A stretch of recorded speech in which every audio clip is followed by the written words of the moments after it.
Hello students. तो हम human digestive system study कर रहे थे। हमने ह्यूमन डाइजेस्टिव सिस्टम का डायग्राम लास्ट लेक्चर में स्टडी किया था।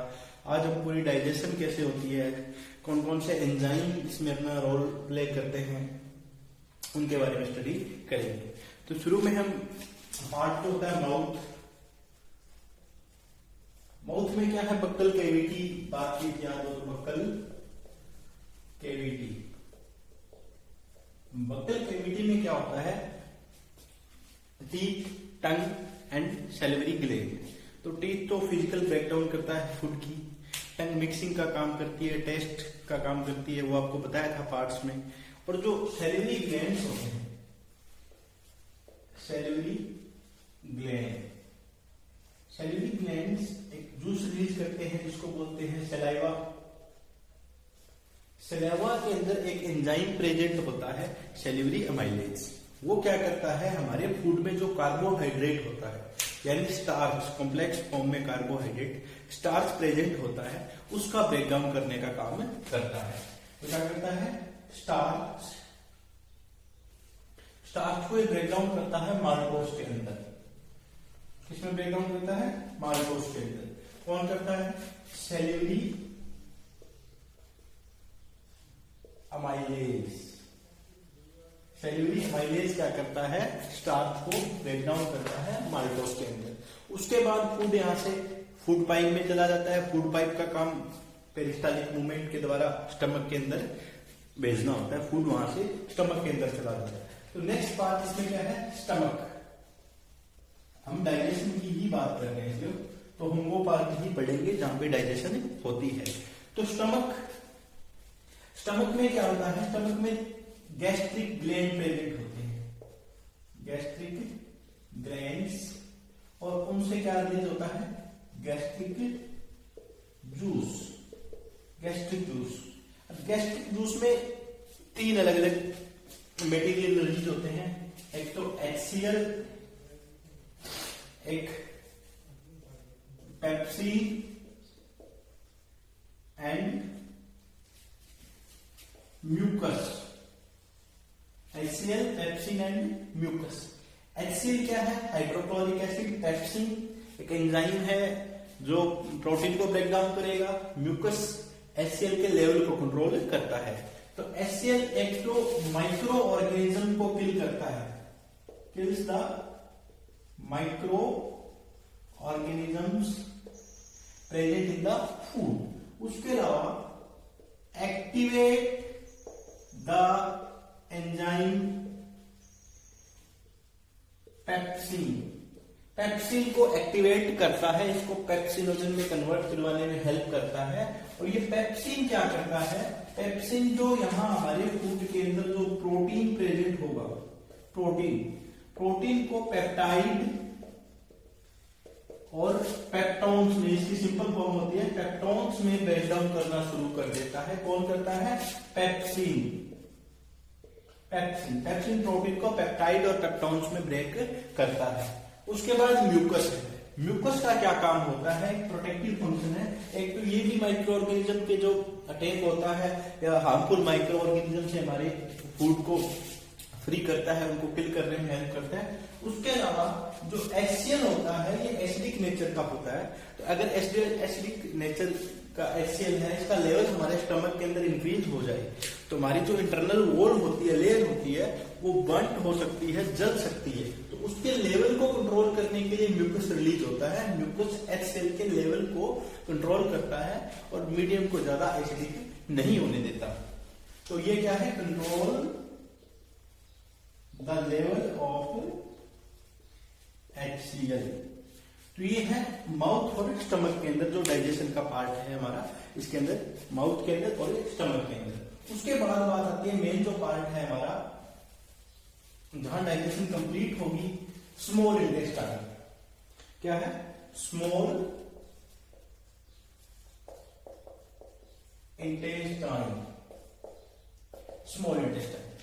इंटेस्टाइन में अलग अलग ग्लैंड से सिक्रीशंस रिसीव होती है।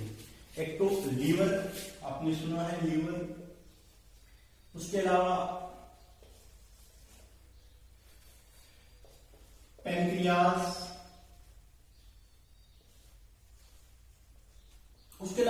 स्मॉल इंटेस्टाइन के खुद के ग्लैंड होते हैं, उनसे भी सिक्रीशन होती है। इंटेस्टाइनल ग्लैंड्स, इनसे जूस रिलीज होता है, उसको बोलते हैं इंटेस्टाइनल जूस। और लीवर से जो जूस रिलीज होता है, ये ग्लैंड प्रेजेंट होते हैं, उनको बोलते हैं बाइल जूस। और यहां से जो रिलीज होता है उसको बोलते हैं पैनक्रिएटिक जूस। तो जो बाइल जूस होता है, बाइल जूस क्या करता है? बाइल जूस जो फैट के बड़े मॉलिक्यूल्स होते हैं, big molecule of the fat, उनको इमल्सिफाई करने का काम करता है, उनको छोटे मॉलिक्यूल के अंदर ब्रेक डाउन करने का काम करता है। इमल्सिफाई द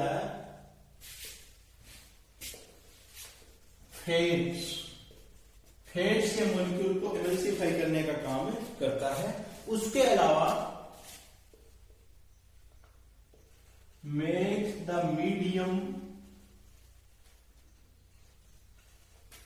अल्केलाइन, मीडियम को अल्केलाइन बनाने का काम करता है। स्टमक से जो फूड आएगा स्मॉल इंटेस्टाइन के अंदर, उस फूड को अल्केलाइन बनाने का काम करता है। और उसके अलावा क्या करता है? ये activates the enzymes present in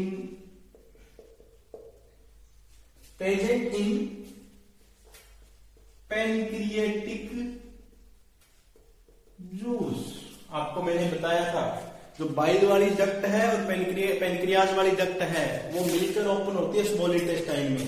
तो ये क्या करता है? पैनक्रिएटिक जूस में जो एंजाइम प्रेजेंट होते हैं उनको एक्टिवेट करने का काम भी करता है। हमारी बॉडी में सभी जो एंजाइम होते हैं इनएक्टिव फॉर्म में प्रेजेंट होते हैं, उनको एक्टिव करने के लिए कुछ प्रोसेस से गुजरना पड़ता है। तो वो प्रोसेस अलग अलग केमिकल से होते हैं। तो ये बाइल जूस इन एंजाइम को एक्टिवेट करने का काम करता है। अब जो बात करें हम पैनक्रिएटिक जूस की, तो पैनक्रिएटिक जूस में एक तो होता है पैनक्रिएटिक अमाइलेज,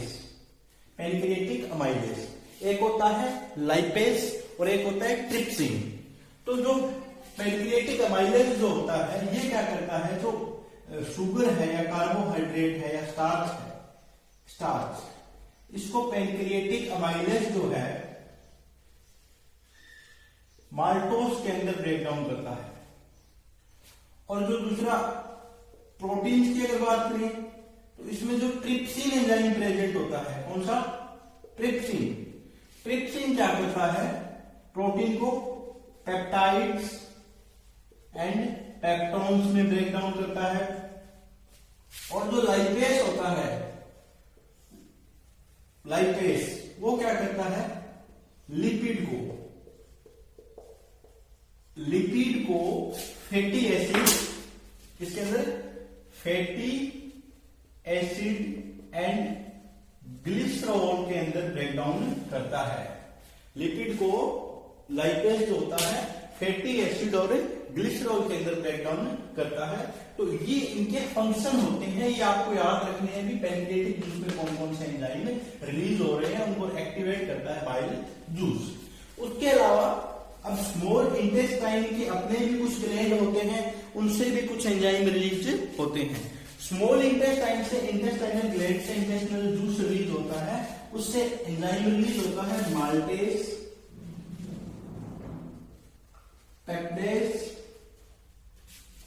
और लाइपेज, इंटेस्टाइनल लाइपेज, ये एंजाइम रिलीज होते हैं। तो माल्टेज से आप नाम से समझ गए होंगे, ये माल्टोज को ब्रेक डाउन करेगा। माल्टोज जो ऊपर ब्रेक डाउन हुआ है सिंपल के अंदर, माल्टोज को माल्टेज जो है ब्रेक डाउन करेगा ग्लूकोज के अंदर, मतलब सिंपल शुगर के अंदर। अगर ज्यादा हम जाना नहीं चाहते, सिंपल शुगर के अंदर ब्रेक डाउन करेगा। उसके और भी प्रोसेस होते हैं, पर हमें इस 10th लेवल पे इतना ही पढ़ना है। सिंपल शुगर के अंदर ब्रेक डाउन कर देता है। पेप्टेज जो है, पेप्टेज क्या करता है? पेप्टाइड एंड पेप्टोन्स जो होते हैं उनको पेप्टेज अमीनो एसिड के अंदर ब्रेक डाउन करता है, अमीनो एसिड बना देता है उनको ब्रेक करके। उसके बाद लिपिड को lipase fatty acid plus glycerol. तो स्टूडेंट्स, मैंने आपको शुरू में बताया था कि डाइजेशन क्या है, कॉम्प्लेक्स मॉलिक्यूल को सिंपल के अंदर ब्रेक डाउन करना। और आप यहां से शुरू से पढ़े हो, वहां क्या हुआ, माउथ के अंदर स्टार्च को माल्टोस के अंदर ब्रेक डाउन हुआ, प्रोटीन पेप्टोज पेप्टाइड के अंदर ब्रेक डाउन हो रहा है। उसके अलावा अगर यहां देखेंगे तो ये जो फॉर्म है, यहां इधर जो फॉर्म्स लिखी हुई है इन सभी फूड की, तो ये इनकी सबसे सिंपलेस्ट फॉर्म है। ग्लूकोज शुगर की सबसे सिंपलेस्ट फॉर्म होती है। प्रोटीन की जो यूनिट होती है वो अमीनो एसिड होती है। लिपिड की बात करें तो ग्लिसरॉल और फैटी एसिड से मिलकर ये बनता है। ये इनकी सिंपलेस्ट फॉर्म है। तो आपने कॉम्प्लेक्स मॉलिक्यूल को किसमें ब्रेक कर दिया, सिंपल के अंदर। और इसी प्रोसेस को क्या बोलते हैं, डाइजेशन बोलते हैं। और ये हम ह्यूमन डाइजेशन की बात कर रहे थे। तो यहाँ पे क्या होता है, स्मॉल इंटेस्टाइन में कंप्लीट डाइजेशन हो जाती है। क्या हो जाता है यहाँ पे, डाइजेशन क्या हो जाती है, कंप्लीट हो जाती है। और पहले दो पार्ट में ये भी आपको बताया था, पहले दो पार्ट जो शुरू के पार्ट होते हैं ड्यूडिनम वाला, तो वो पार्ट जो है पहले दोनों, वो दोनों पार्ट के अंदर क्या है, ये डाइजेशन कंप्लीट हो जाती है। और यहां से एब्जॉर्ब होता है फूड। इनके अंदर finger like projection release present होती है स्मॉल इंटेस्टाइन के अंदर, उसके द्वारा फूड एब्जॉर्ब कर लिया जाता है। उस प्रोसेस को एब्जॉर्प्शन बोलते हैं। एब्जॉर्ब करके फूड को ब्लड कैपिलरीज में रिलीज कर दिया जाता है। उसके द्वारा ब्लड के द्वारा फूड जो है पूरी बॉडी के अंदर असिमिलेट होता है। उस प्रोसेस को असिमिलेशन कहते हैं। अलग अलग सेल में फूड पहुंच जाता है और वहां पहुंचकर जहां एनर्जी गेन करने के लिए रेस्पिरेशन के प्रोसेस के थ्रू हम उसको फिर एनर्जी गेन करते हैं, वो आगे हम पढ़ेंगे। तो ये हमारा डाइजेशन का पूरा प्रोसेस है जो आपने स्टडी करना है।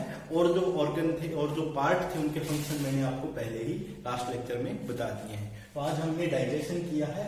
ये अलग अलग जो आपने नोट कर लेने हैं वीडियो देखते हुए, ये सारी चीजें आपने याद रखने, एग्जाम में आपसे ये पूछे जाएंगे। Okay student, thank you. 12 minute की बन गई रहा।